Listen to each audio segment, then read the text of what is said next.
يقول علي: النفس تبكي على الدنيا وقد علمت أن السلامة فيها ترك ما فيها. لا دار للمرء بعد الموت يسكنها إلا التي كان قبل الموت يبنيها، فإن بناها بخير طاب مسكنه، وإن بناها بشر خاب بانيها.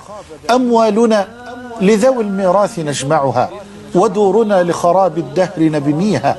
وكم من مدائن في الآفاق قد بنيت أمست خرابا وأفنى الموت أهليها. إن المكارم أخلاق مطهرة، الدين أولها والعلم ثانيها، والعقل ثالثها والحلم رابعها، والجود خامسها والفضل باقيها. لا تركنن إلى الدنيا فالموت لا شك يفنينا ويفنيها. واعمل لدار غد رضوان خازنها، والجار أحمد والرحمن ناشيها. قصورها ذهب والمسك طينتها، والزعفران حشيش نابت فيها. أنهارها لبن مصفى ومن عسل، والخمر يجري رحيقا في مجاريها. والطير تجري على الأغصان عاكفة، تسبح الله جهرا في مغانيها.